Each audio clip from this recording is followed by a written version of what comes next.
So I'm leaving my house to go run some errands, and if you'll notice, there's no big truck sitting there anymore.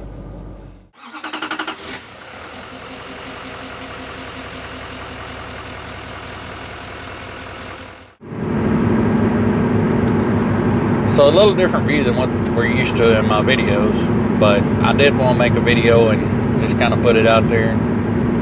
I won't be driving the Freightliner pulling the flatbed anymore. The reason for that is the guy that I bought the truck from, the black truck that I made the video on, that the Freightliner with the big house sleeper on it, the single wide big truck, whatever you want to call it, with the stove and the shower and all that stuff in it. Anyway, the engine went down in that truck, and it's not a quick fix. It's not something he's going to be able to fix anytime soon, mainly because, about like everything else, he's having a hard time finding parts. I looked for parts, he looked for parts.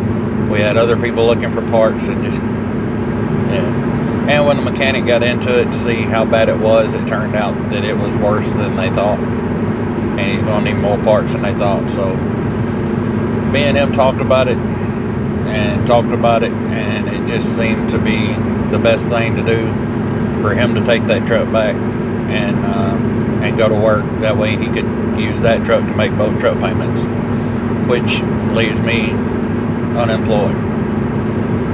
But I'll be honest with you, I don't dread near as bad trying to figure out what I'm going to do from here.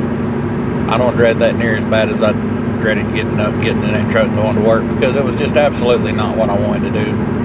I have got to where I despise driving a big truck. I did it since the 90s. I own my own since 2006, and it's just not what I want to do anymore. I mean, I would love to have one sitting around. I enjoyed working on that one and tinkering with it, but as far as driving it, nah. And the company, the truck was leased to Kaplan out of Cleveland, Ohio. I've worked for them before. They're good folks. I've not had any issues with them. They kept me busy while I was there.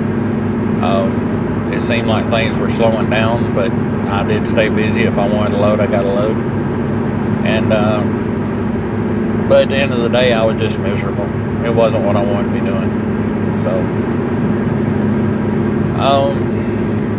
now I have been looking around. I've been calling different people that I know, trying to find a complete wreck, low mileage truck with L5P Duramax in it and the 6-speed. And I found a couple of 2020, 2021s and stuff like that. But I don't want a 10-speed truck. I don't want the one that's got the double belts. I'm looking for an older, a 17 through 19 L5P Duramax. Pretty much the same truck what I got, just been wrecked with somewhat low miles on it. I got 500,000 miles out of that one with virtually no issues. I mean, as far, yeah, I had a couple of knock sensors go bad, and I had a couple of the injector plugs. I had some of those that lost connection, and I replaced those. But as far as a valve cover being off, an oil pan being off, anything like that, the motor still to this day has not been torn into 501,000 miles or something like that. So I thought about taking it apart, figuring out what exactly went wrong, how bad does it hurt, and actually trying to fix that motor. But there was a buddy of mine I was talking to last night, and he made some very good points that the injector pump still has 500,000 miles on it. The HP4 pump has 500,000 miles on it. The turbo has 500,000 miles on it. Everything else under the hood of that truck has 500,000 miles on it, and it's only a matter of time. If I did go into the bottom of it, fix whatever's going on in the bottom end down, fix whatever's going on in the bottom end up, well, I'm still looking at the whole upper end has got 500,000 miles on it. It'd be like a ticking time bomb. You might get 1,000,000 miles out of it. You might get 1,000 miles until something else fails. So, and I'm flat out, to go do RV transport again or anything with that truck to make money, I just flat out wouldn't trust it. So it just makes more sense to me to find, I'm not interested in getting rid of the truck. I mean, that's my truck until it's not worth anything. If I buy something, it's got a lifetime contract with me, kind of like this car right here. I couldn't tell you, I don't even remember how long I've had it.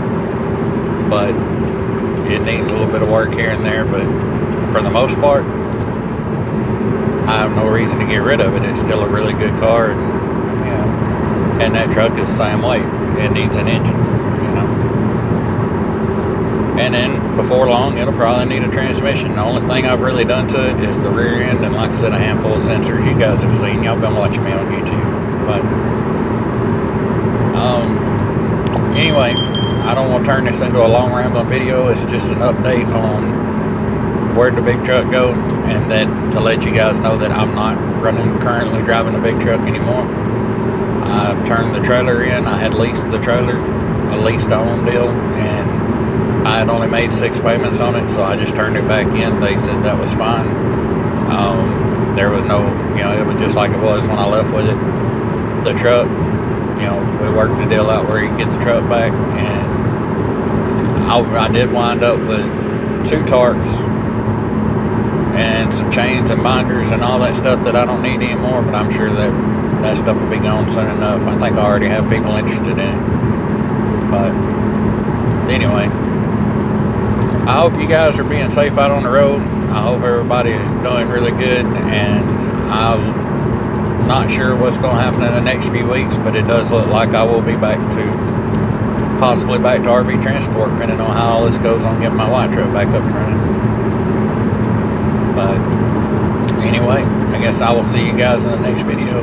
Thanks for watching.